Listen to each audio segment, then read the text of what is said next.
Welcome to my channel. I'm Campson the Untamed Oracle, and I'm going to be pulling some cards for the collective.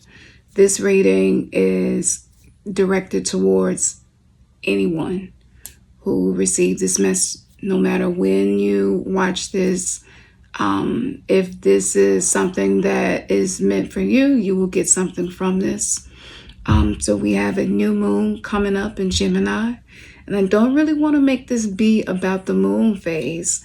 I just want to allow this to be those messages that we really need, that we don't always allow ourselves to receive or aren't in a place to receive them. Maybe it's difficult to hear. So this will be a dark goddess reading, meaning I'm going to delve into the feminine, into the subconscious, unconscious mind, and into the shadows of the things that maybe we aren't seeing or are needing to heal and bring our attention to. So without further ado, let's get started. I'm going to start off with my African Goddess deck. It's one of my favorite decks to use. If you're not using some form of spiritual guidance or divination, I highly recommend that you do so. These decks are on sale on my website. I will put the link in the description as well. What message are we missing? I feel like everybody in the world right now are looking for something. I'm going to take those. Seeking something. What is it that maybe has not been clearly communicated that will give clarity?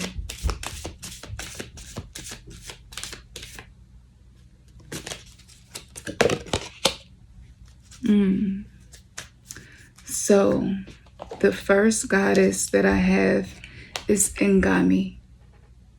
Ngami. And she represents desire. Desire. Which I feel is going to be a huge part of this new moon. And as you can see, she has a bow and arrow.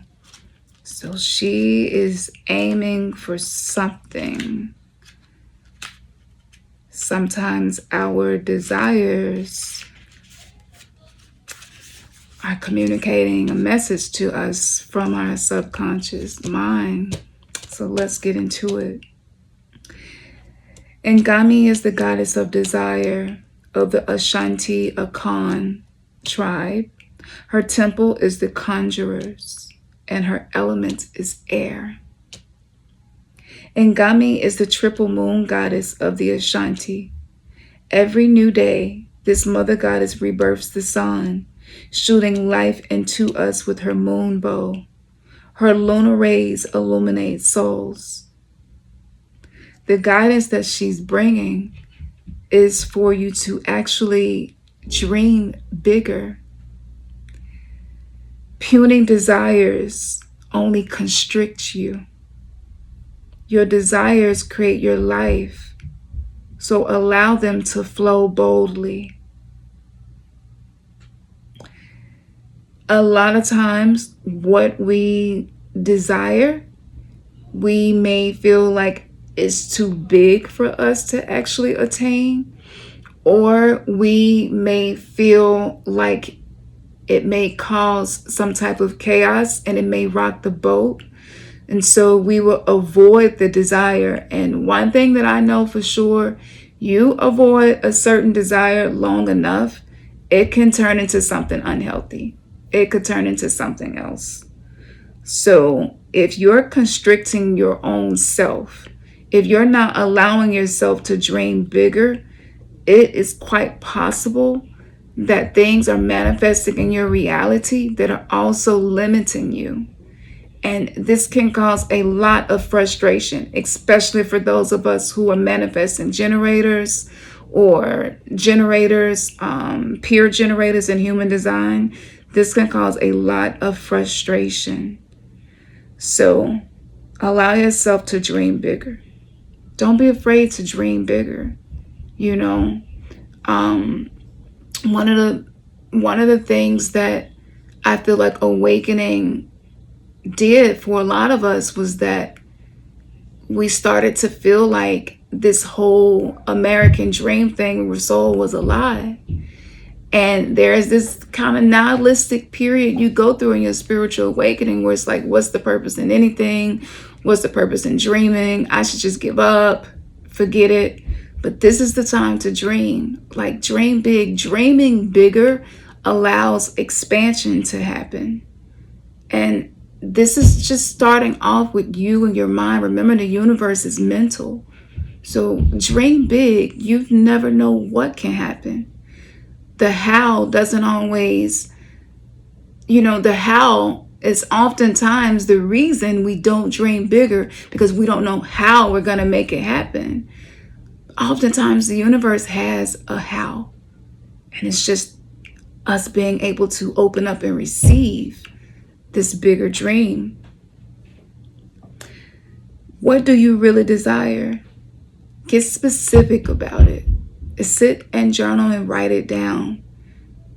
Sometimes you might feel like what you desire is wrong or is bad.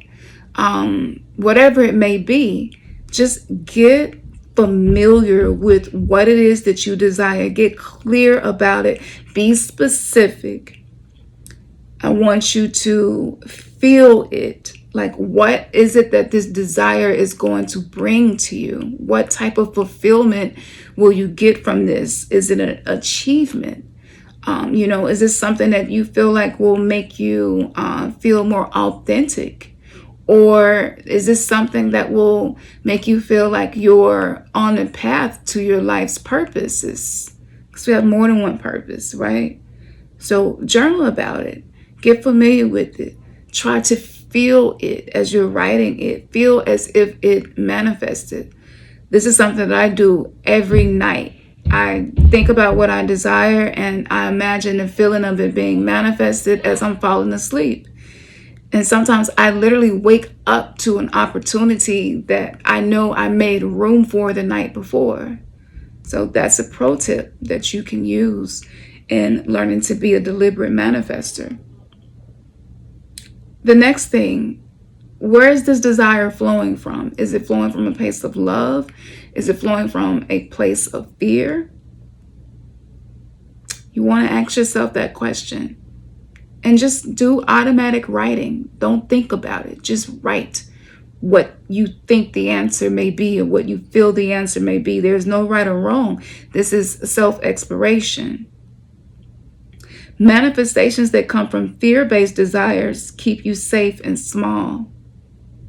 Desires that come from your soul expand your world. Okay? And so many of us are being called to, I talked about this in the last collective reading, but we're being called to step out of that smallness, that safe space, expand, try some new things, be open and willing to see things from a new perspective. Allow yourself to expand. And the goddess declaration to activate this, like a mantra that you can use, is what I desire desires me. What I desire desires me. That one thing alone communicates to the universe, I'm not separate from my dreams. There was a point in my life where I desired to be able to help people on a larger scale. And when I realized that what I desired me, what I needed actually needed me to be the vessel for it to come through, things just started to flow. All right. The next goddess kind of just jumped out. Nimba. I love Nimba. This is one of my favorites. This is all about harvest. And Nimba, she's dancing. She got her hands in the air. She is not worried. She knows that she's receiving what she deserves. Like a lot of times we don't receive because we're not allowing ourselves to receive. Constriction, right? And so many of us grew up with so many limitations that constriction feels normal and it actually feels safe, even though it's frustrating. So what feels safe to you, but it has now become frustrating?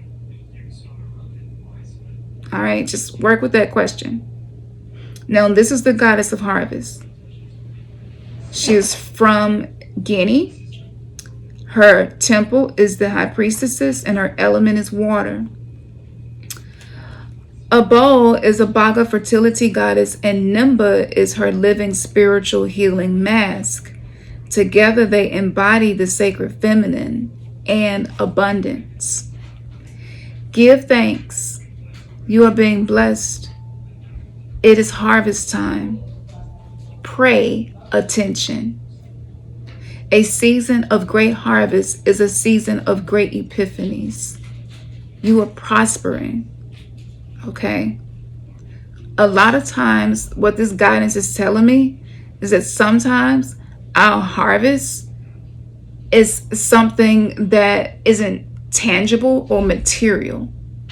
So when you are a spiritual being on this journey of spiritual ascension, oftentimes your harvest is something that is within the unseen realm. This harvest could be, a great example could be learning how to have an abundant perspective and not a scarcity perspective.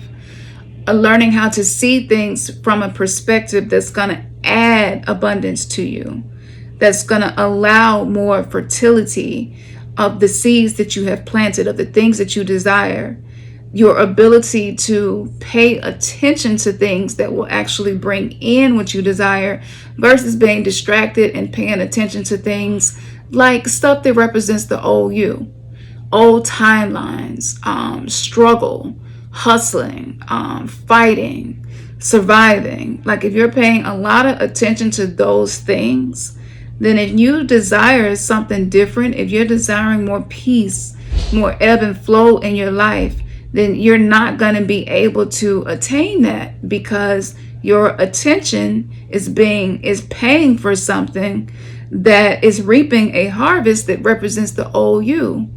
So the ability to shift your focus, the ability to stop a thought train, a negative rumination, that is also prosperity. That is also abundance.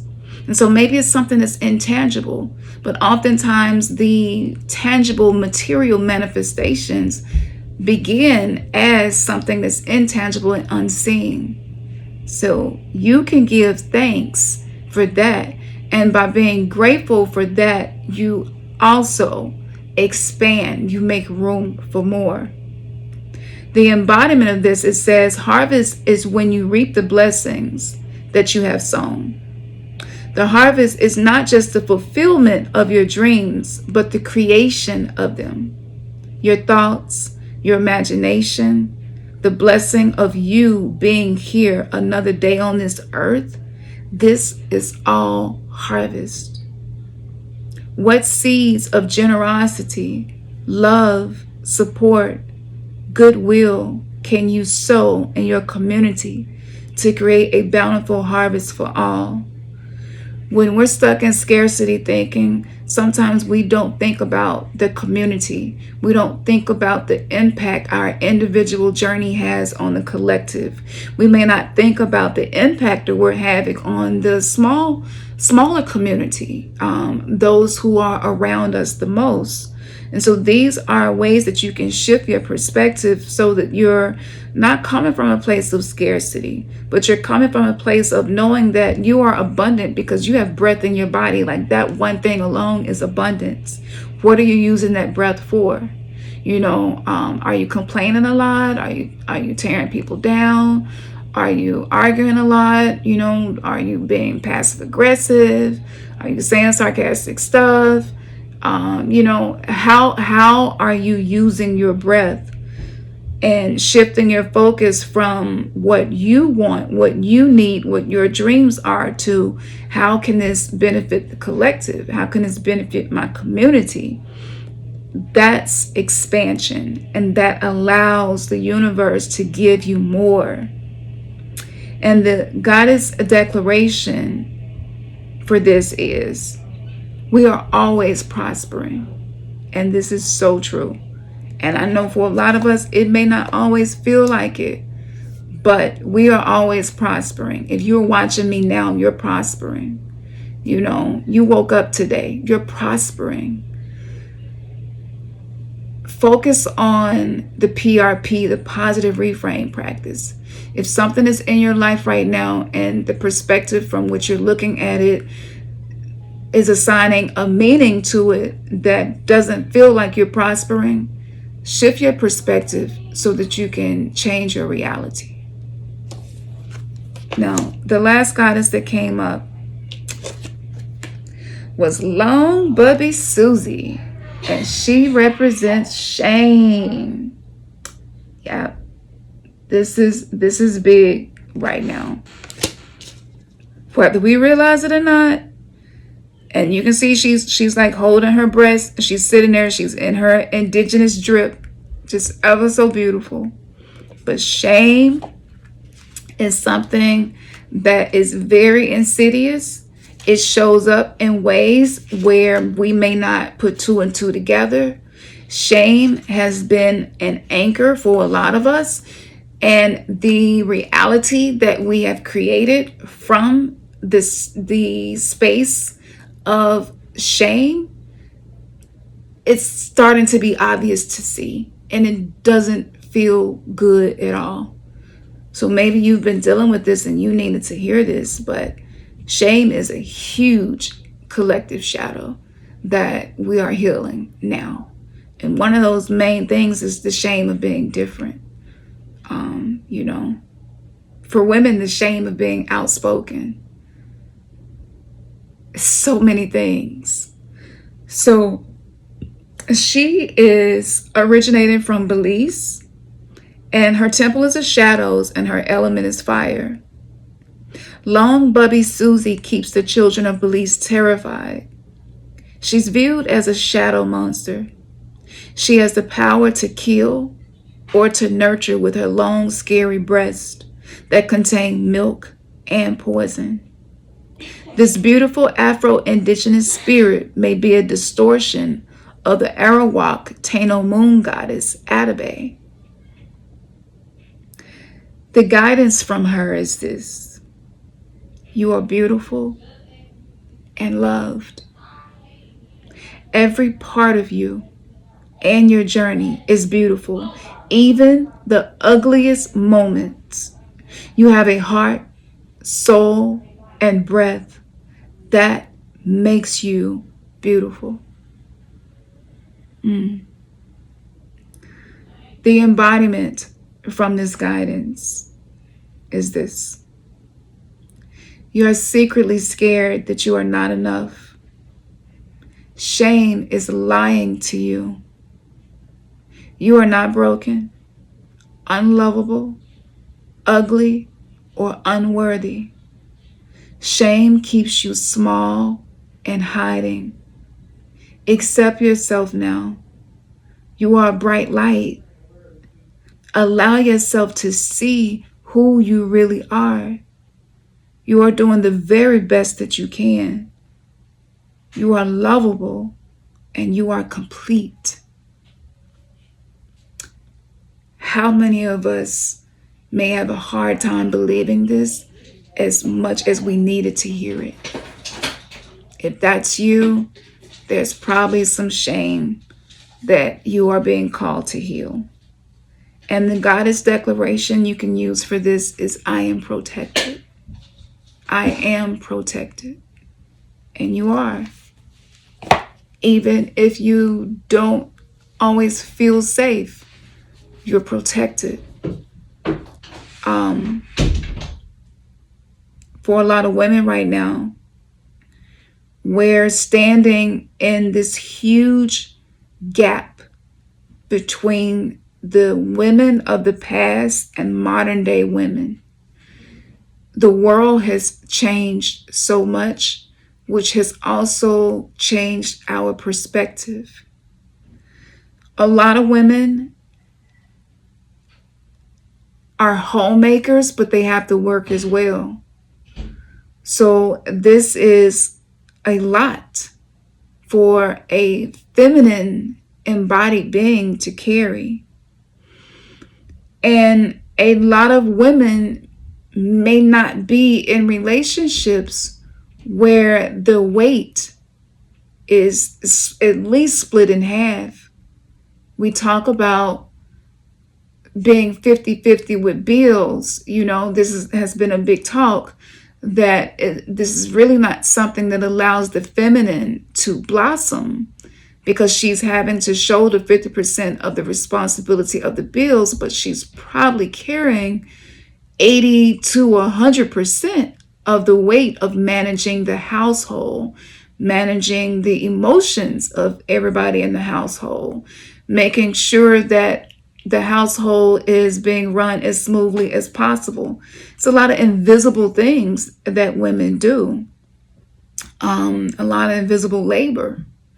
So as this is happening, literally women are being diagnosed with breast cancer left and right. Talk about long bubby Susie and having the milk in one breast and the poison in the other. And the milk represents nourishment. And so you have the capacity to nourish. But when you're exhausted because you're trying to shoulder so much, and, for women who are doing 50-50 with the bills, if you're not also doing 50-50 with the household, it can really be overwhelming, and it can feel like you're taking on much more than what you're giving. And the pain from that, the shame from being in that situation could lead to resentment. It could lead to really, really deep grief that you really don't know how to resolve. And so this is the space that a lot of us, are experiencing right now. And it's part of the journey. It's no less sacred than anything else. Whereas women in the past, maybe they were homemakers and only homemakers. That was all that they did. There was a difficulty that came with that also. So, these are some of the spaces that we're in now, and learning how to navigate the new earth requires us to use new relationship templates. The relationship templates that our parents and grandparents and even, further back use, they are not effective. They actually are disempowering. They are the root cause of a lot of disease, autoimmune disease, reproductive issues. And this is something that does not allow the feminine to be in her feminine power. And if the feminine is having to take on masculine tasks, but also be expected to be feminine, and some of those attributes could be to be nourishing, to be sensual, to be soft. Sometimes you're not able to fully embody that energy because of the responsibilities that you have. And a lot of us don't have communities. We don't have sisterhoods. So we may not have someone to share the pain of that existence with, who will just be open to hear us and not judge. Oftentimes, if we're trying to share this with our partners, they may be triggered by this and may get defensive. And now you have added salt into an already open wound that is trying to be healed. But until the masculine nurtures his own feminine aspects, it's going to be difficult for him to hold space for a woman who may be experiencing this shift. So this shift is challenging. It is really like a nightmare for a lot of women right now, and for men too. And I see both sides of it. As having a Libra sun, I'm constantly balancing the scales, and I always look at more than one side of everything. But having that Virgo rising allows me to use my tendency to be a perfectionist to hone in on what is required for us to get to a healthier space. So whether you are in a relationship or hope to one day be in a relationship, right now with the astrological energy, there are a lot of changes happening with the relationship blueprints that have been here. And relationships are being rewritten. Akashic records are being updated. So this is why I feel I've already went through so many paths with you all. If you've been here for a while on my channel, you know I've shared my entire spiritual ascension journey with you all.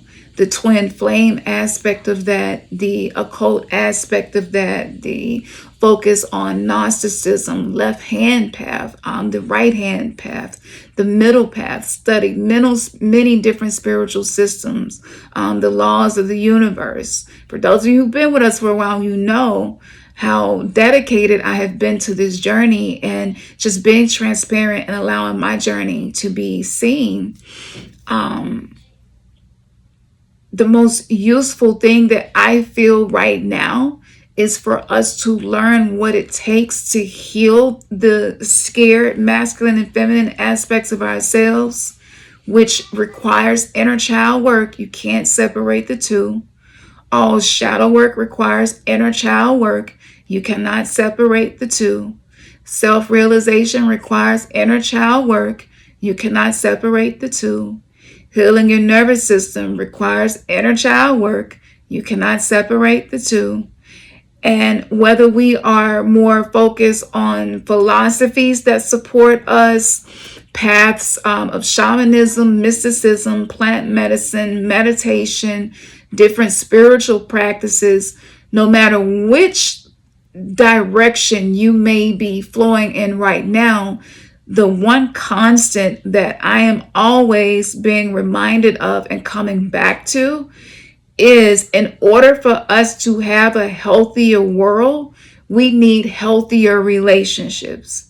And in order for us to have healthier relationships, we must have a healthier relationship with how we feel about ourselves, not how we pretend to feel, not how we try to project that we feel to others, but how we really feel about ourselves, how we really feel about our own masculine and feminine side is actually what creates our individual reality. And that individual reality is what feeds into the collective reality. And the collective reality is what creates the holographic simulation that we are experiencing. This is like a dream. We are just a bucket of water in the ocean of consciousness, and things are changing really quickly. So I took all of what I have just shared with you, and I'm condensing it down into a course. I will send emails out when that course is ready. But for now, if you're the kind of person, you're like, I don't want to keep putting this off. I want to at least start now. I want to dive in now. I don't want to wait till it gets harder. Close the door for me. I got a house full. Okay. All right. And maybe you want to go ahead and start now. So I'm going to put a link to the Inner Child Healing course. There are a lot of other people all around the world already doing this course. This is something that can be accomplished in as little as 3 to 4 weeks. And I'm going to just guide you each and every day with an audio oracle reading, giving you guidance for the day, and really simple exercises that you can use throughout your day. That course is available. It is focused on the energetics of healing. So this is the chakra camps that you may have heard me talk about if you've been around for a while, for the last few years. This is something I continue to use. One thing that I want to say before I end this collective reading is this.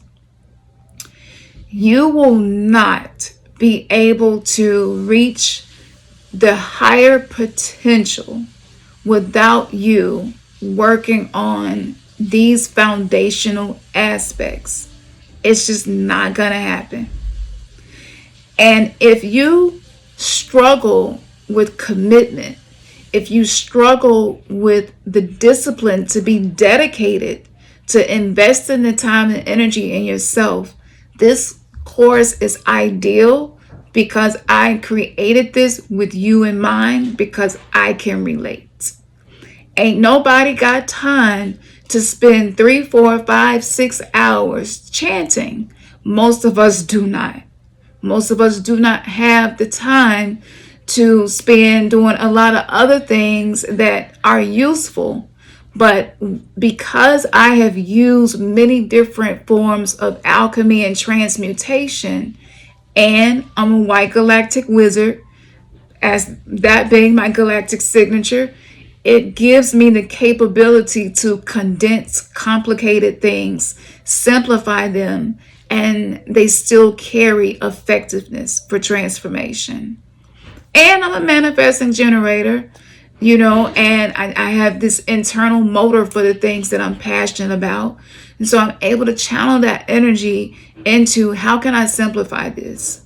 Because if you're like me, I've experienced a lot of trauma, and I just can't function if I'm overwhelmed. And if a solution to something that I'm dealing with is complex, very time consuming, it's likely that I'm going to get overwhelmed and I won't complete the course. So this is made with you in mind. So I'm going to put the links for that course in the description.